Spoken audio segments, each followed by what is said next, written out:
Salut, c'est Trado, content de vous retrouver pour la mise à jour de l'indice parisien. On commence comme d'habitude par les données mensuelles qui sont toujours haussières. Vous le voyez, le nuage est toujours ascendant. La moyenne mobile à 20 mois également. Et nous sommes dans une figure chartiste, un canal rouge ici qui aiguille les cours. Le support noir horizontal des 5100 n'a pas du tout été testé pour l'instant, mais chaque fois qu'il l'a été, eh bien, il a été tout à fait efficace. On enchaîne avec les données hebdomadaires qui elles aussi ne sont pas inquiétantes à proprement parler au regard de la tendance qui n'est pas baissière du tout. Le nuage est toujours horizontal comme ça et nous sommes maintenant au-dessus d'une moyenne mobile à 20 semaines qui monte. Tout ça milite pour une tendance, on va dire, neutre à haussière. Néanmoins, et maintenant il faut le savoir, nous avons une zone de résistance ici en rouge. Et cette zone de résistance rouge, qui est en fait la zone qu'on a vue précédemment, bloque les cours chaque fois qu'elle est sollicitée. Tant qu'on n'aura pas dépassé, mettons, les 5655, tous les espoirs doivent être absolument contenus. Il y a une résistance majeure devant nous. On va maintenant regarder les données journalières.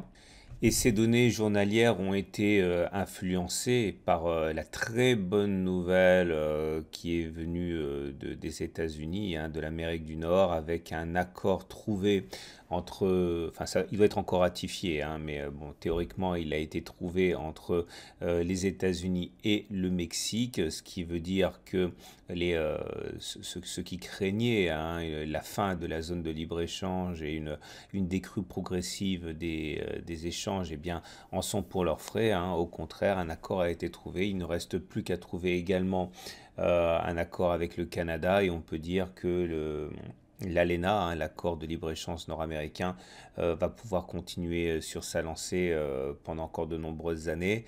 En tout cas, les marchés américains ont fortement salué cette nouvelle et ils ont été imités en cela par les marchés européens qui s'adjugent, en tout cas pour le CAC 40, presque 0,9%. On avait ici un mouvement qui nous amenait depuis la zone de support jusqu'à la zone grise. Cette zone grise a été actée dans son rôle de résistance. C'était vendredi avec la mèche qui était là. Mais force est de constater que les opérateurs en veulent davantage et on vient d'effacer donc cette zone de résistance grise qui a priori maintenant deviendra même support par la règle du changement de polarité. On avait ici, souvenez-vous, un gap qui a été ouvert entre les plus bas du 9 août et les plus bas du 10 août. Il est maintenant comblé. Ce qui est une bonne chose également puisque ça rend les plans plus clairs. On n'a maintenant pas grand-chose qui nous empêcherait d'aller chercher la résistance majeure ici en rose, la résistance qui s'est révélée fatale lors des précédentes attaques depuis juin 2018. Et donc c'est toujours le yo-yo entre la zone de support et la zone de résistance ici. À noter également au niveau des éléments chartistes qu'on avait, je vous rappelle, recours au retracement de Fibonacci. Vous prenez le plus haut et le plus bas de la jambe de baisse et le niveau se trace tout seul. Et vous voyez, quand on passe au-dessus d'un niveau, généralement on va chercher le niveau suivant. On a ainsi avalé les 23, les 38, les 50, les 61. On est venu mourir justement sur les 78,6%. Si on arrive au clôturer au-dessus des 70,6%, normalement on aura droit au retracement total de la jambe de baisse, c'est-à-dire un retour sur les 5540. Ça tombe bien, ça correspond à notre zone rose. Notez également, et ça, mea culpa, j'ai pas pensé à le dire ni même à le voir, mais il y a tellement de choses. J'ai reçu un mail d'un fidèle tradosorien qui, lui, a été plus réactif que moi.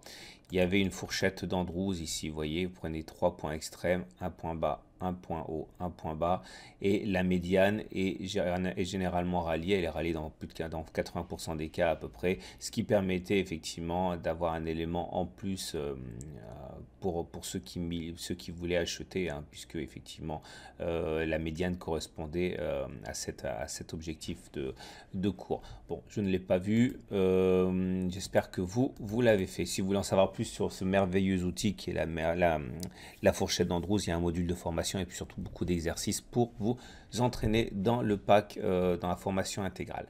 Voilà pour l'analyse purement chartiste. Maintenant, on va regarder ce que nous disent les éléments techniques hein, du CAC 40.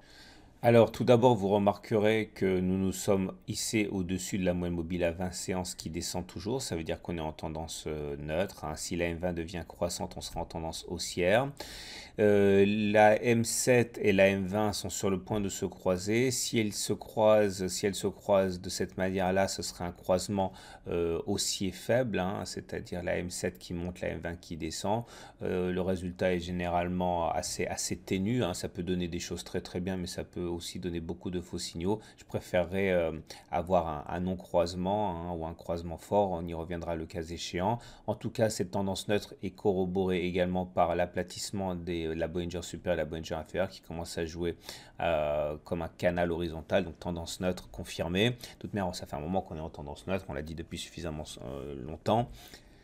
On a eu le SAR ici qui a été cassé en rouge. Normalement, on va beaucoup plus haut. Normalement, on va plus haut quand on casse le SAR, hein. Regardez, hein. Le SAR a été cassé à la hausse ici. On est allé plus haut. Le SAR a été cassé ici. On est allé plus haut. Le SAR a été cassé ici. On est allé plus haut. Néanmoins, je disais dans la séance de vendredi qu'on l'avait simplement cassé avec la mèche et pas avec le corps. Là, c'est cassé avec le corps. Là, c'est cassé avec la mèche. Et quand c'est cassé avec la mèche, généralement, c'est moins violent que quand c'est cassé avec le corps. Mais en tout cas, hein, le signal, pour ceux qui ne sont pas posés ce genre de questions, a bien fonctionné puisque les cours sont allés plus haut. Le super trend, attention, est toujours baissier. Il est rouge. Normalement, on devrait aller plus bas, hein. Il est rare, une fois que l'on a cassé le super trend, comme ça a été le cas ici, ou encore là, que l'on n'avait pas plus loin que le jour de la cassure. Là, ça a été cassé ici, donc normalement on devrait aller plus bas. Maintenant, rien ne fonctionne à 100% en analyse technique, hein, c'est que des probabilités. En tout cas, une cassure à la hausse du super trend, ce sera un signal encourageant. Les indicateurs techniques donne des éléments assez intéressants puisque bon, les signaux de court terme ont joué, hein, c'était le croisement du MACD 0, le fait que le RSI soit sorti de sa zone de survente, on en a parlé en temps réel, donc voilà, ça a joué son rôle. Maintenant, les indicateurs techniques on va dire réactifs sont en train de contaminer à la hausse les indicateurs techniques un petit peu plus lourds, hein. Regardez le MACD qui vient de croiser son signal, c'est pas baissier, c'est haussier, je me suis trompé là. Il faudrait encore que le momentum, vous verrez que ça fonctionne beaucoup mieux, passe au-dessus de 0 pour justement libérer le potentiel, hein. Regardez, ça, c'était par exemple ici, vous voyez, le MACD a saigné au-dessus, a croisé son signal, mais vous remarquerez avec le temps que les effets se produisent vraiment lorsque le momentum de concert renvoie un élément positif en devenant positif, hein. Donc c'est passé un petit peu 2 séances plus loin. Donc voilà, même chose pour le momentum, il faudrait basculer au-dessus de 0. À noter également que le TRIX, qui est le plus lourd de nos indicateurs utilisés régulièrement, est en train d'inverser sa course, hein. Bon, il a donné un signal baissier lorsqu'il a croisé son signal à la baisse. Ici, ça a donné un petit effet, mais pas un effet extrêmement convaincant. Rien à voir avec le précédent signal baissier qui a eu lieu ici. Mais en tout cas, bon, voilà, on peut pas dire que ça n'a pas fonctionné, simplement que le signal a été assez limité dans son amplitude.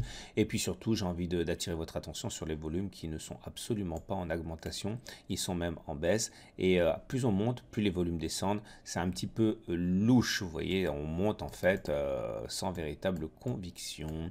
Voilà ce qu'on pouvait dire, il ne reste plus qu'à voir l'Ishimoku comme d'habitude, et l'Ishimoku n'apporte pas d'éléments fondamentaux, on est toujours en tendance neutre, on l'a dit, on l'a redit, on le re-redit. Vous voyez cette succession de twists, 1 twist, 2 twists, 3 twists, on s'apprête à faire un 4e twist. Voilà, le nuage est à plat, ça twiste tout le temps, c'est en tendance neutre.